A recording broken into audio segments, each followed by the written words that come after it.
반갑습니다. 오늘 제3부 단체 훈련 가운데 11번째 예배의 훈련에 대해서 오늘 강의 시작하도록 하겠습니다. 오늘 이 성전에서 우리들이 그동안에 많은 예배를 드려왔는데요. 이 예배 가운데에서 하나님이 기뻐하는 예배, 또 우리가 그동안에 드렸던 예배가 과연 올바른 예배였는지, 그런 예배의 정의와 또 방법들, 실천들, 그리고 예배에 대한 목적이 무엇인지를 한번 우리 오늘 이 시간 가운데 함께 나눴으면 좋겠습니다. 자, 이제 시작해 보도록 하겠습니다. 예배란 무엇일까요? 예배에 대한 정의에 대해서 먼저 생각해 보기를 원합니다. 예배에 대한 정의. 오늘 책 가운데는 이 히브리어의 쉐키나라는 단어를 씁니다. 쉐키나라는 단어는 하나님의 영광을 상징합니다. 그래서 예배란 무엇이냐? 바로 하나님의 이 쉐키나의 영광을 대하는 우리들의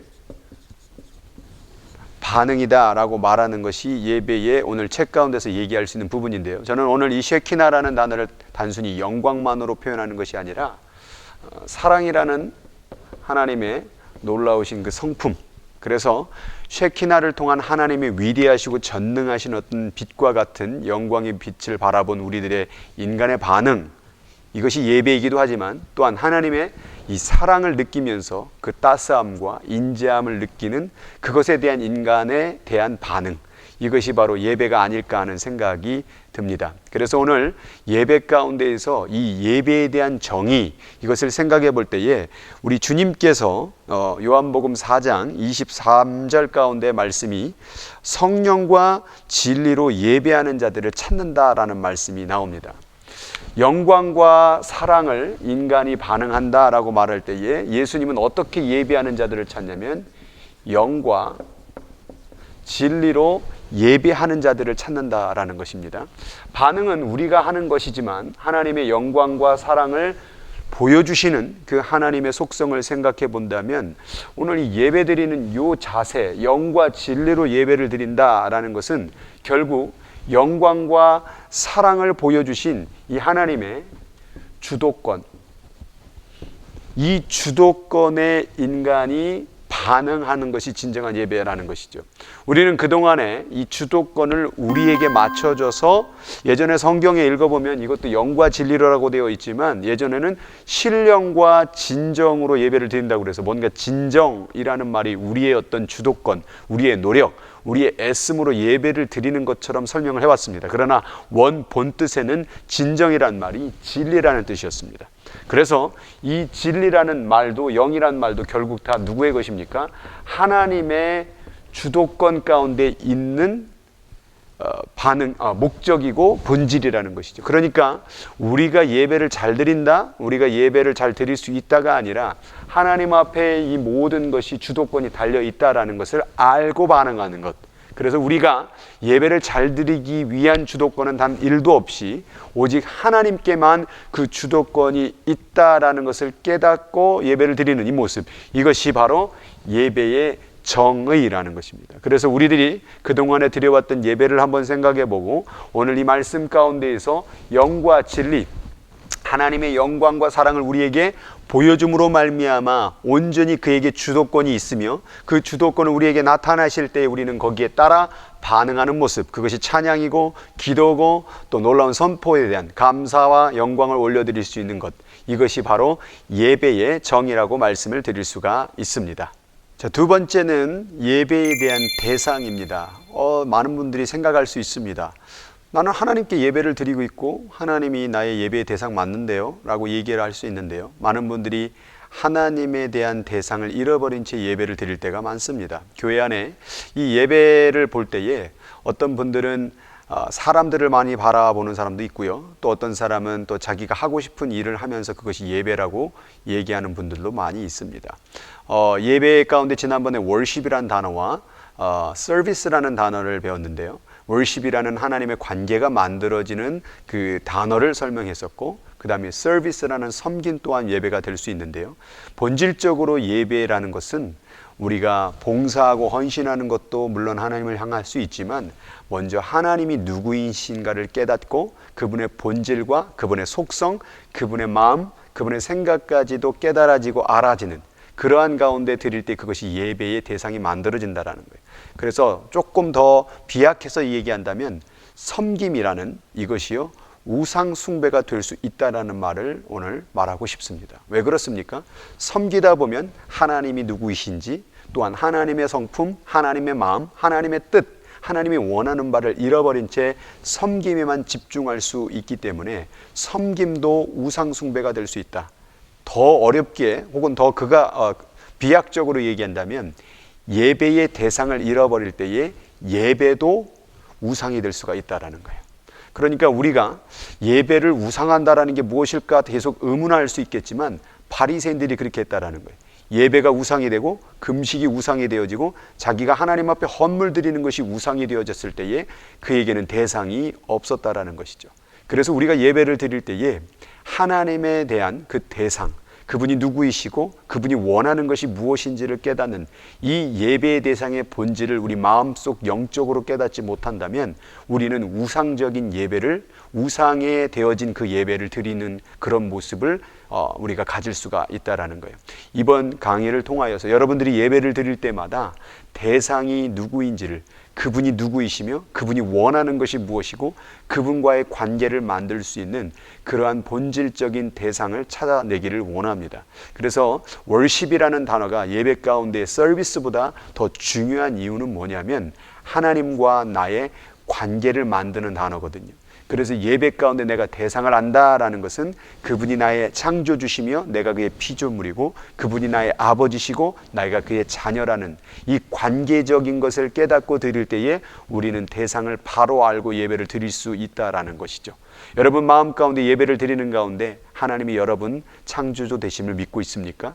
하나님이 여러분의 사랑의 아버지 되심을 믿고 있습니까? 하나님이 정말 나에게 어떤 관계 속에서 그렇게 계시는 분지를 깨닫고 그분께 예배를 드릴 때 예배의 대상이 본질적으로 깨닫고 드리게 되어지고 그러한 예배를 하나님께서 기뻐 받으실 줄로 믿습니다. 자, 그러면 예배에 대한 정의를 이제 알았고 또한 예배에 대한 대상도 이제 알았습니다. 그렇다고 한다면 우리는 무엇을 해야 될까요? 예배에 대한 준비가 필요합니다. 예배에 대한 준비, 무엇이 필요할까요? 오늘 책 가운데서는 이 얘기의 단어가 나옵니다. 거룩한 기대라는 단어가 나옵니다. 거룩한 기대.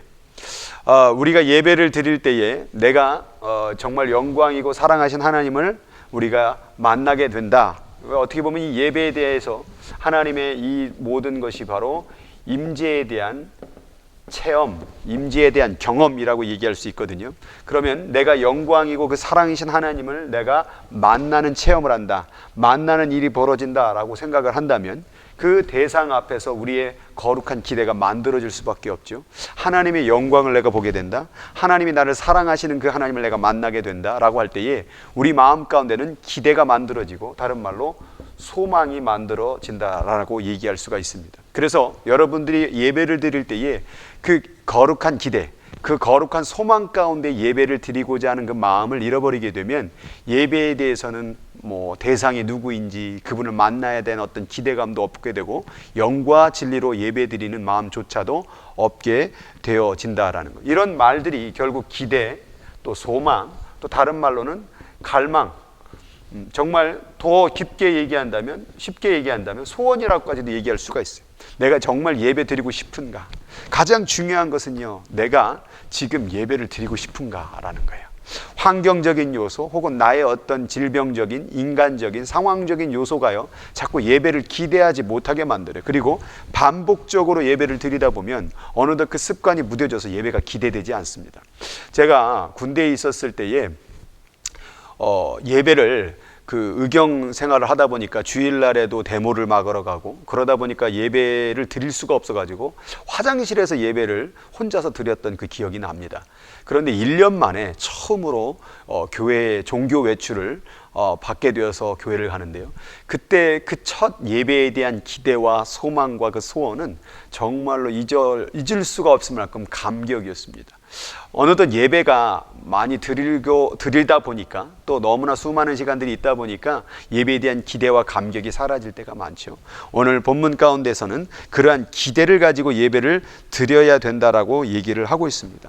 그래서 이러한 기대를 우리가 계속해서 발전해 나가게 돼야 되는데, 이 책에서는 그 예배에 대한 기대를 만들어내기 위해서는 예배에 대한 어떤 그 시간과 이 장소, 이것을 교회 안에 묶어 두었는데요, 이 예배에 대한 기대를 극대화하기 위해서는 우리의 삶의 현장이라는, 그 가정이라는, 자기가 거하고 있는 그 수많은 시간 속에서 하나님의 이 임재를 계속해서 경험하고 내가 느끼는 삶의 예배를 살아갈 때에 이러한 거룩한 기대가 극대화될 수 있다는 거예요. 쉽게 말하면 이겁니다. 일주일은 내 마음대로 살아요. 내가 하고 싶은 대로 이리로 갔다 저리로 갔다 그냥 마음대로 살아요. 그런데 교회에 오는 그날만 예배 드리겠다라고 하는 이 사람에게는 그 기대를 잃어버릴 수밖에 없다라는 것이죠. 그런데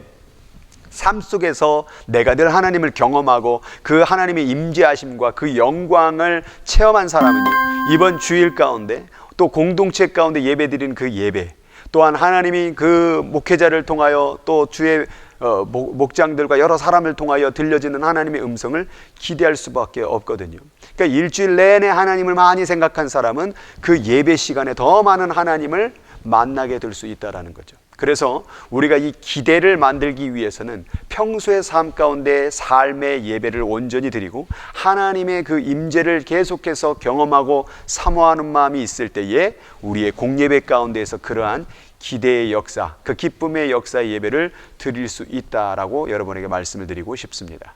여기서 중요한 것이 있습니다. 뭐냐면 우리가 이 삶의 어떤 개인과 가정 혹은 직장 이라는 이 삶의 터전에서 우리가 이 공동체 예배, 이 공동체로 예배를 드리는 것에 대한 기대가 바로 요 예배거든요. 이거에 대한 기대를 오늘 지금 얘기하고 있는데, 이것이 왜 중요하냐면 오늘 책 속의 260페이지의 맨 위에 보면은 초대교회 공동체의 또 하나의 생동적인 특색은 그들이 예배에 함께 모여 있다는 의식이었다.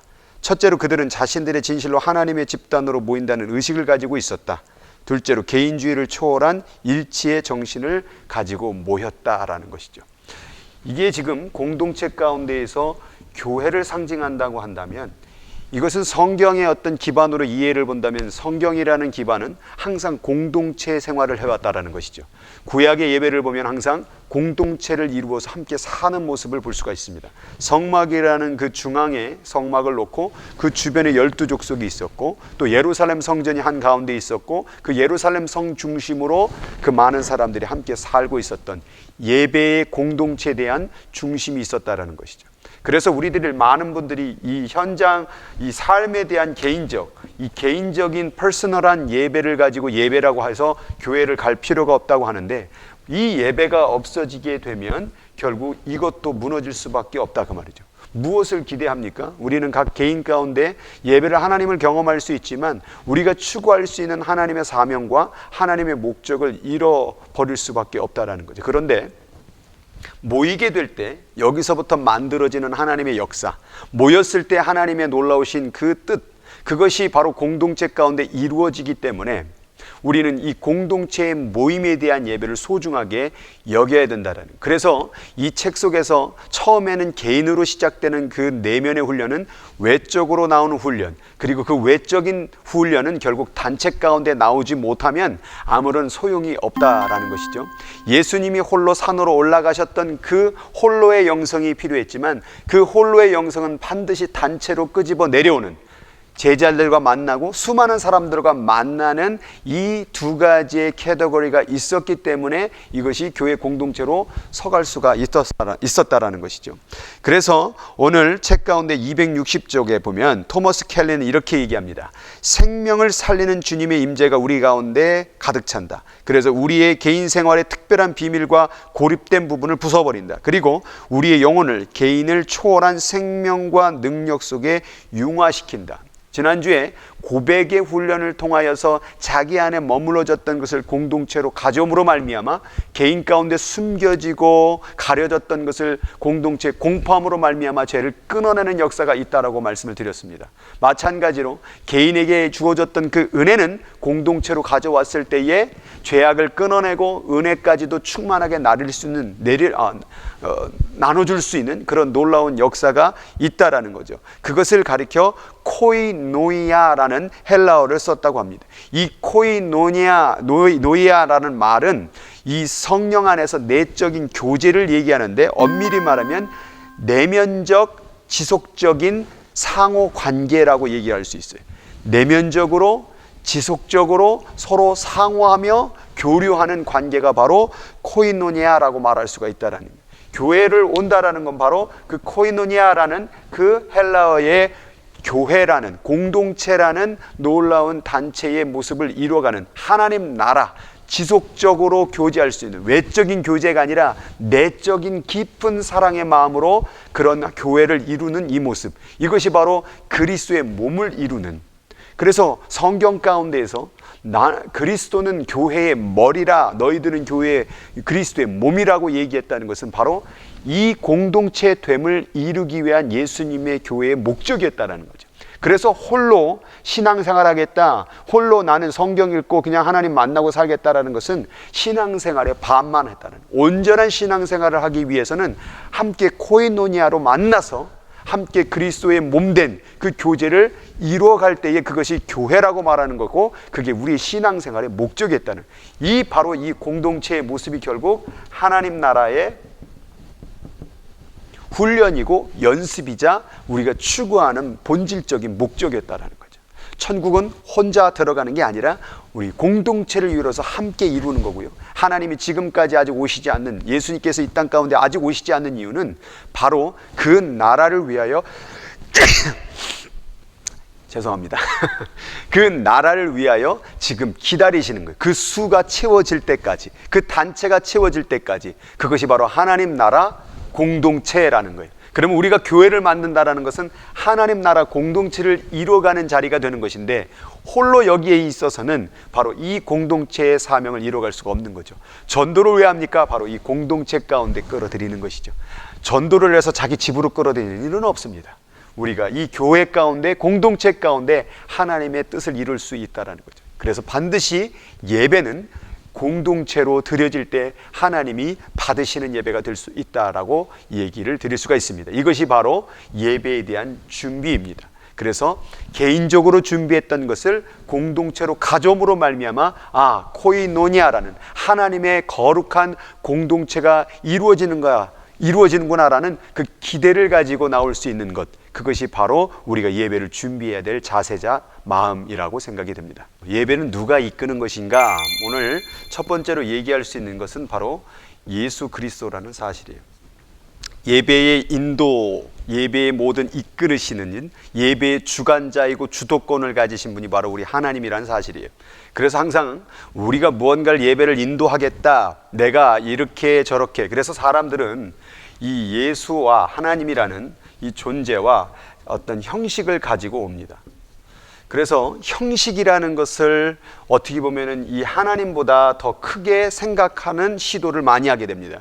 그래서 형식에 집중하게 되고, 혹은 반주나 음악이나 혹은 세련된 어떤 설교나 어떤 그러한 여러 가지의 인간의 만들어낸 노력을 바라보면서 우리는 예배를 잘 드렸다, 은혜를 받았다라고 얘기를 합니다. 그런데 예배 가운데 우리에게 은혜를 주시는 이가 사람입니까? 예배 가운데 우리에게 기쁨을 주는 게 사람입니까? 아닙니다. 가장 중요한 게 뭐냐? 바로 우리 예수 그리스도, 우리 하나님이 이 예배에 받으시는 분이며 예배의 주관자가 됨을 믿어야 된다는 거예요. 그래서 여러분들이 예배를 드릴 때에 예배를 이끄시는 분은 바로 우리 하나님이시구나. 그래서 사람 가운데, 환경 가운데 혹은 형식 가운데 치우쳐버리고 관심 짙은 집중을 내려놓고 예수 그리스도에게 집중하는 것, 그것이 바로 예배에 대한 인도를 바라볼 수 있는, 이끌림을 받을 수 있는 예배의 자세가 될 수 있다는 거예요. 또 한 가지는 이 예수 그리스도를 통한 예배의 인도이며, 아울러 우리를 직분자로 불러주시는 가운데 인도하신 하나님의 섭리를 깨달아야 돼요. 이 직분자라는 것은 우리 모두를 얘기합니다. 신약 성경을 읽다 보면 우리를 왕 같은 제사장이라고 얘기를 합니다. 그러니까 제사장이 뭡니까? 예배를 인도하는 자임을 얘기하는 것이죠. 마찬가지로 우리는 여기 회중에 앉아 있지만 목사와 성도와 구분 없이 우리는 이 직분자, 제사장이라는 직분을 받은 예배의 인도자라는 거예요. 그래서 우리의 어떤 말 한마디가, 우리의 어떤 행동 하나가 예배의 분위기를 좌지우지할 수 있는 조건이 될 수 있다는 거죠. 그래서 회중에 앉아있다라고 할지라도 그 사람이 화를 내거나 분을 내게 되면 예배의 분위기나 인도함이 그 사람의 어떤 감정과 그 사람의 생각에 따라 좌지우지가 될 수 있다는 거예요. 그래서 우리가 이게 무서운 말입니다. 우리가 예배의 인도자가 된다는 것, 예배의 인도에 영향을 미칠 수 있다는 것을 우리는 인지해야 된다는 사실이에요. 그래서 우리가 이러한 예배를 드리기 위해서 우리가 하나님의 목자이며 제사장이며 예언자임을 깨닫고 정말 우리를 정결하신 그 하나님 앞에 온전한 예배를 드릴 수 있도록 우리의 직분 받은 바를 깊게 생각하고 우리가 예배의 그 인도함을 정말 온전히 하나님 앞에 올려드려야 된다는 거예요. 그런데 이 제사장 가운데 가장 중요한 게 있습니다. 뭡니까? 바로 하나님, 예수 그리스도 없이 제사장이 있을 수가 없다라는 사실이에요. 그러니까 이 제사장은 내가 예배의 주관자됨이 아니라 하나님의 인도하심을 받드는 자, 하나님의 인도하심이 사람들의 회중에게 온전한 예배를 드릴 수 있는 매개체가 되는 자가 바로 제사장이라면, 내가 예배자라고 한다면 예배 가운데에서 나로 인하여 주변이 온전한 예배를 드릴 수 있도록 우리가 쓰임을 당해야 된다는 사실이에요. 그래서 교회 가운데 찬양팀은 그 찬양팀을 통하여 회중이 예배 드릴 수 있는 제사장의 역할을 하는 것이고, 또 기도하는 자는 기도를 통하여 하나님께 영광 돌리는 것이고, 섬기는 자는 그 섬김을 통하여 하나님 모든 백성들이 예배 드릴 수 있는 영향을, 인도를 미치고 있다는 사실이에요. 세 번째로 생각할 수 있는 것은 이 책 262페이지 보면 그리스도는 그분의 모든 능력을 통하여 살아계시고 임재하신다라는 거예요. 그 인도함 가운데에서 예배의 인도 가운데 그리스도의 그 능력에 대해서 우리가 인도함을 받아야 된다는 사실이에요.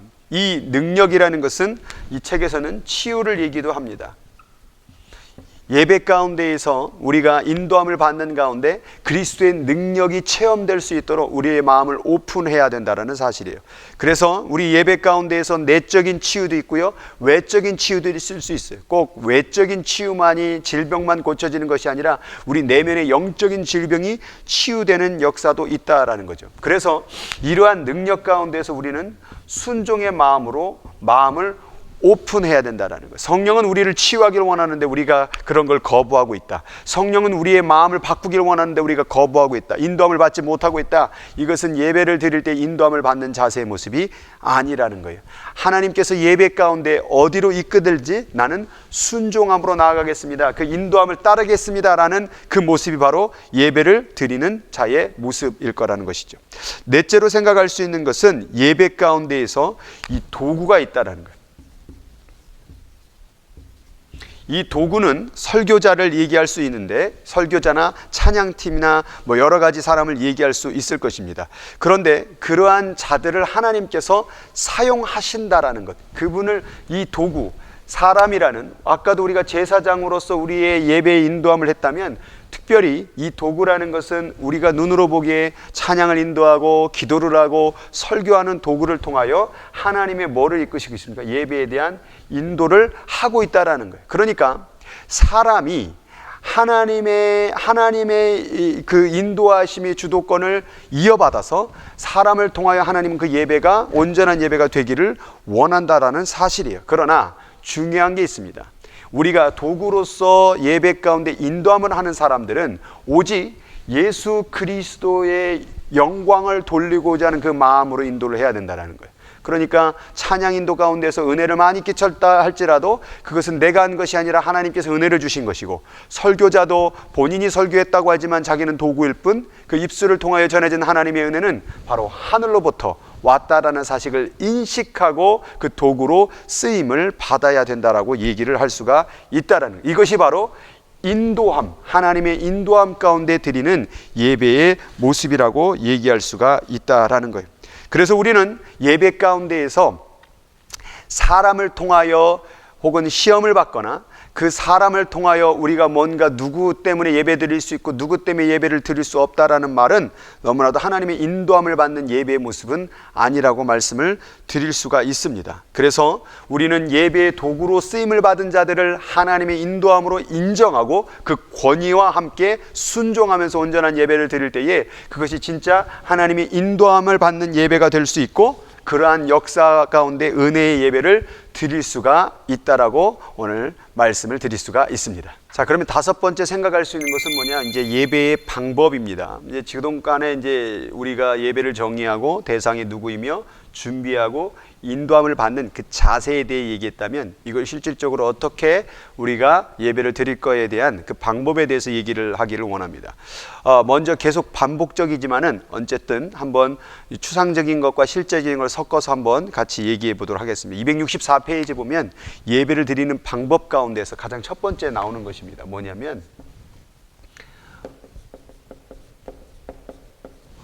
멈춤이라는 것입니다. 우리가 그동안에 예배를 잘 드려야 되겠다 혹은 내가 이렇게 한번 해봐야 되겠다라는 그 모든 시도를 다 멈추라는 겁니다.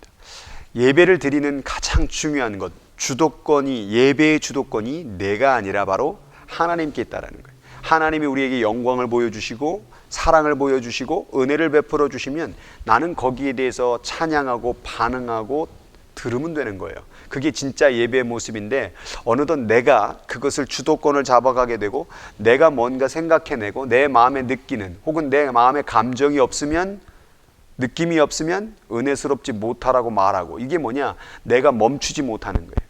모든 것을 내려놔야 돼요. 하나님께서 나를 이 자리에 이끄셨다고 한다면 또 세우신 사람이 있다라고 한다면 때로는 우리 생각에 은혜가 안 될 때도 있거든요. 이번 주 설교가 그럴 수 있고 지난주는 별로였어 혹은 이번 주는 잘 됐고 뭐 이런 식으로 자신이 평가해서 예배를 은혜 받는 게 아니라 그 모든 판단과 노력과 시도를 다 내려놓고 하나님께서 오늘 내게 주시고자 하는 게 무엇인지를 그냥 받아들이는 게 바로 멈춤이라 그 말이에요. 멈추지 못하면 우리가 내려놓지 못하면 받아낼 수가 없다라는 거죠. 그래서 예배를 드리는 가운데 자꾸 주도권을 잡으려고 하는 저 사람 때문에 혹은 사람에게 집중되는 혹은 뭐 어떤 예배 분위기나 환경이나 혹은 뭐 어떤 뭐 음향 시스템이나 사운드나 이런 모든 판단의 마음을 내려놓고 멈춘 상태에서 예배를 드리는 것이 바로 예배의 모습이라고 얘기할 수가 있다라는 거예요. 그래서 이것을 계속해서 습관화해야 돼요. 나는 어떤 상황 속에서도 모든 것을 내려놓고 그렇게 예배를 드리겠습니다라는 그러한 마음으로 예배를 드려야 된다는 거죠. 우리가 진정한 예배를 드리기 위해서 이제 그러한 것들을 내려놓고 육신적인 판단을 내려놓고 두 번째 생각할 수 있는 것은 바로 찬양이라는 거예요. 예배 요소 가운데에서 가장 중요한 게 뭐냐면 찬양입니다. 왜 그러냐면 하나님의 아까 예배에 대한 정의를 얘기할 때 하나님의 영광과 그 사랑과 은혜를 경험했을 때 인간이 표현할 수 있는 게 뭘까요? 그게 설교입니까? 아니죠. 찬양밖에 없다 그 말이에요.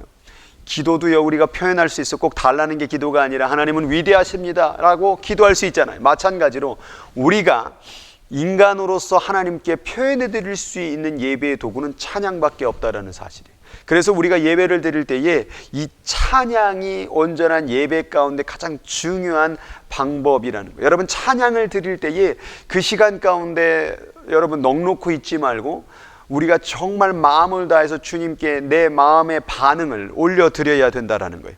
그래서 267쪽 가운데 보면 찬양을 통하여 우리는 예배 행위에 우리의 감정을 전적으로 기울여야 한다는 것을 깨닫게 된다. 두뇌로만 예배를 드리는 예배는 올바른 예배가 아니다. 감정은 인격의 한 부분이다. 그러므로 감정이 예배에 사용되어야 된다. 여러분 이 찬양이라는 것이 바로 우리의 마음, 우리의 감정을 자극합니다. 설교는 물론 우리가 이성적으로 판단하고 생각하고 듣는 부분도 있지만 우리가 반응하는 것은 결국 찬양이라 그 말이에요. 그러니까 우리가 찬양을 드린다라는 것은 여기 책에는 감정적인 것만 얘기했지만 사실은 우리의 지적인 것, 정적인 것, 의지적인 것 모든 것을 다하여 전인격적으로 하나님 앞에 찬양을 드릴 수 있다라고 얘기를 드릴 수가 있습니다. 이 찬양에 대한 것을 우리가 생각해 볼 때 또 한 가지 이 세 번째 방법 가운데 뭐냐면 전 인격적 예배라고 얘기를 드릴 수 있습니다. 예배라는 이 찬양, 우리가 또 예배 가운데 모든 드려지는 방법 가운데 우리의 모든 것을 다해서 예배를 드려야 된다라는 거예요. 그래서 히브리어에 보면 이 우리는 찬양, 뭐 이 말이 그냥 하나로 되어 있잖아요. 그런데 히브리어에 보면은 이 찬양한다라는 그 뜻 자체에 뭐 무릎을 꿇는다, 손을 벌린다, 뭐 엎드린다, 이런 여러 가지 어떤 뜻이 담겨져 있는데 공통적으로 뭐냐면 뭔가 육체를 활용해서 예배를 드리는 자세의 모습을 얘기를 합니다. 그래서 268쪽에 보면 예배로 번역된 히브리어의 원어의 의미는 엎드리다, 그리고 축복하다는 말은 문자적으로 무릎을 꿇다, 또 감사라는 것은 손을 벌린 상태.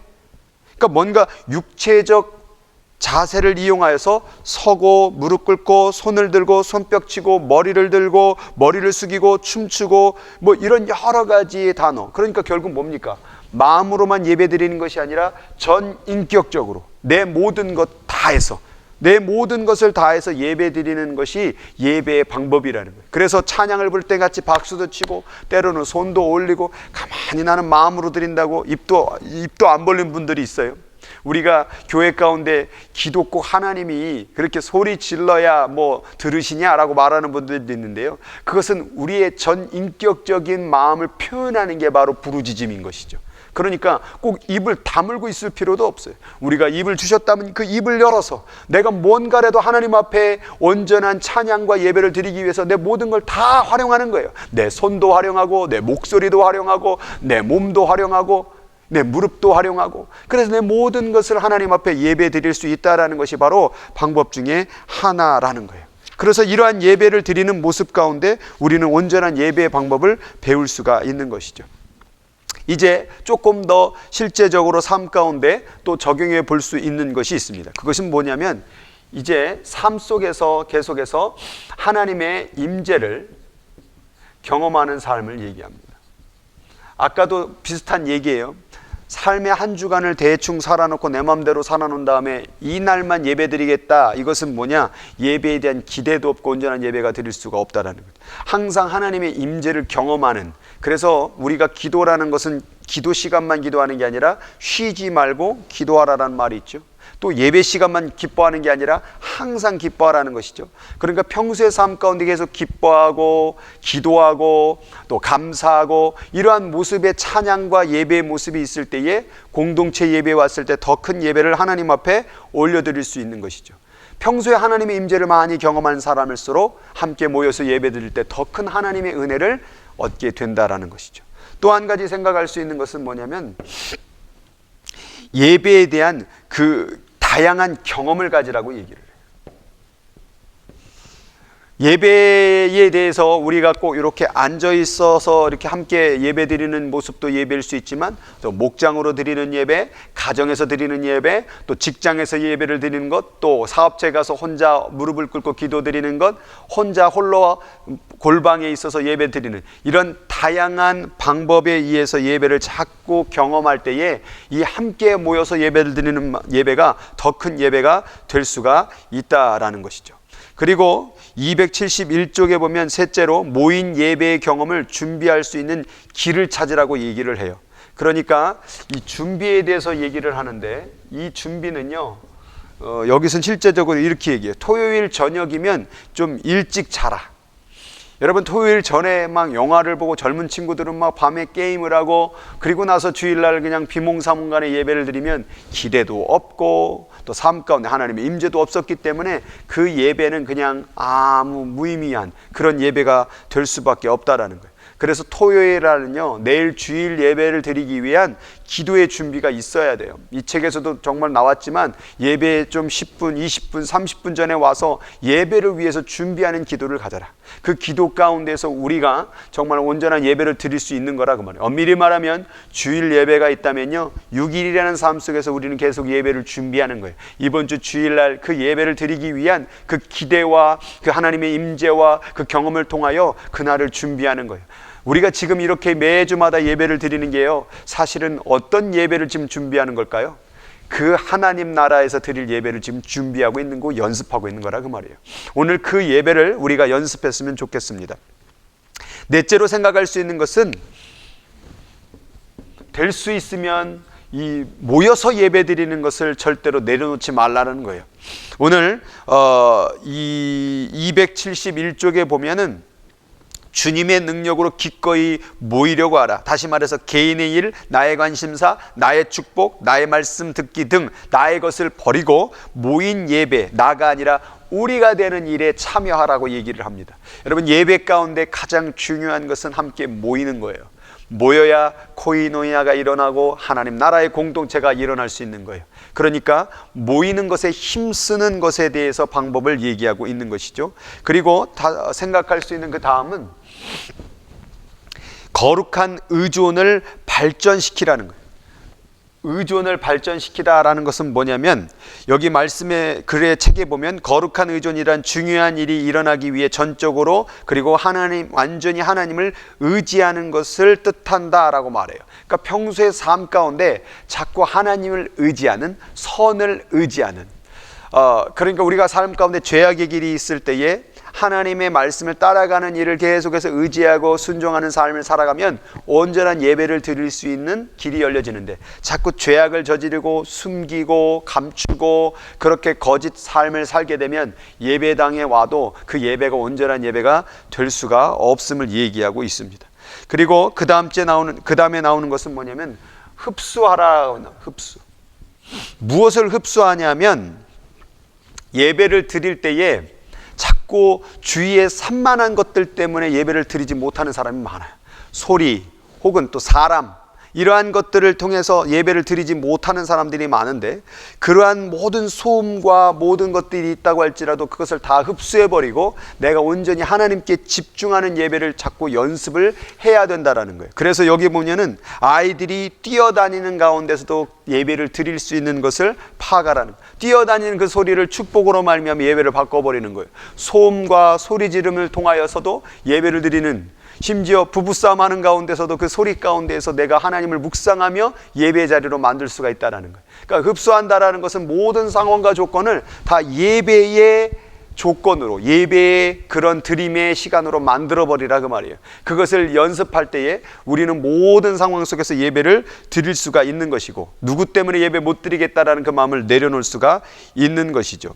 그 다음 마지막으로 나올 수 있는 것이 뭐냐면, 272쪽 가운데 예배의 제사를 드리는 법을 익혀라 라고 말합니다. 많은 경우 당신은 예배처럼 느끼지 않을 것이다. 과거에 실망스러운 경험을 많이 했기 때문이다. 진정한 예배라고 생각하기 어려울 것이다. 하나님의 능력에 대한 의식도 매우 낮을 수 있다. 예배 준비가 되어 있는 사람이 거의 없을 수도 있다. 그 다음 나온 말입니다. 그럼에도 예배에 가야 된다. 그럼에도 예배에 가야 된다. 나도 예배하는 것처럼 느끼지 않을 때에 무릎을 꿇고, 주님, 저는 예배하는 것 같지가 않습니다. 그러나 저는 이 시간을 주님께 드리고 싶습니다. 이 시간은 주님의 것입니다. 이 시간을 주님을 위해 쓰겠습니다 라고 고백하는 이 책의 내용이 나와 있습니다. 무엇을 얘기합니까? 모든 것 가운데 내 판단과 상황과 내 감정과 그 조건 가운데에서 모든 것이 다가온다고 할지라도 예배에 가라 그 말이에요.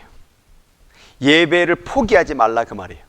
은혜가 안 돼, 혹은 도움이 안 돼, 혹은 내게 정말 가면 누구 때문에 예배 못 드리겠어라는 그 마음을 내려놓고 예배의 자리로 가라 그 말이에요. 가면, 그 자리로 내가 지켜나가면, 여러분 집에서도 화가 나고 열받고 답답할 때에 우리는 그냥 포기할 때가 많은데요, 그럼에도 불구하고 기도의 시간을 갖는 거예요. 성경을 읽을 때 무슨 말이 되는지도 모르고 정말 이해도 안 되고 읽히지도 않을 때 그럼에도 불구하고 성경을 읽는 거예요. 그러니까 우리가 일단 예배를, 온전한 예배를 드리기 위해서는 예배를 자꾸 드리세요. 전문가가 아무나 전문가가 되는 게 아니에요. 수없는 반복과 훈련을 통하여 전문가가 되는 거예요. 사랑을 누가 제일 잘할까요? 사랑을 많이 하는 사람이 사랑을 잘하듯이 예배도요, 계속 평소의 삶 가운데 예배를 많이 드리고자 했던 사람들이 온전한 예배를 드릴 수 있다라는 거예요. 그러니까 오늘 다른 방법을 잘 모르겠다, 오늘 요거 하나만 붙잡아도 돼요. 내가 예배의 자리에 계속 한번 가보겠다, 예배를 더 드려보겠다, 수천 번, 수만 번, 수억 번의 예배를 드려보겠다. 그 예배 가운데 진정한 하나님의 임재가 임하게 될 수 있다라는 것을 말씀드릴 수 있습니다. 하나님은 우리에게 왜 영광을 보여주신 걸까요? 하나님은 왜 우리에게 사랑을 보여주신 걸까요? 변화하라는 거예요. 영광을 통하여 너가 그런 빛의 삶을 살아라. 사랑을 보여줌으로 말미암아 너가 그 사랑의 삶을 살아라. 결국 예배는 반드시 열매가 있어야 됩니다. 그 열매는 우리들의 변화입니다. 우리가 변화하지 못한다면 그 예배는 아무런 의미가 없을 것입니다. 이제 진정한 예배를 드리기 위해서 나의 모든 상황을 다 예배로 만들어버리고, 또한 그 공예배, 함께 단체로 드리는 예배, 그 예배를 통하여 나도 변하고 내 주위가 변하는 것, 그것이 바로 하나님이 예배 공동체를 통한, 이 땅의 예배를 통하여 기대하시는 바라 저는 생각이 듭니다. 오늘 예배 훈련을 통하여서 내 예배 훈련의 궁극적인 목적, 그것은 변화입니다. 영성 훈련이라는 것도 결국 목적이 뭡니까? 내가 변화되어야 됩니다. 과제를 내드리고 숙제를 하고 강의를 듣는 것 중요하지 않습니다. 중요한 건 단 한 번의 강의를 듣더라도 내가 변화해야 됩니다. 그 변화의 크기는 작아도 상관없습니다. 어제보다 오늘, 오늘보다 내일이 조금씩 변화되는 것, 조금씩 새로워지는 것, 그것이 바로 하나님께서 우리들에게 원하는 영성, 예배의 모습이 아닐까 생각이 듭니다. 저와 여러분, 변화에 대한 그 열매, 그것을 기대하면서 거룩한 기대와 함께 거룩한 순종의 자리로 나아간다면 우리는 아름다운 열매, 변화의 모습을 갖게 될 것이며, 그 변화는 우리에게 진정한 기쁨을 줄 줄로 믿습니다. 그 변화에 함께 동참하는 저와 여러분 되기를 간절히 부탁드립니다. 감사합니다.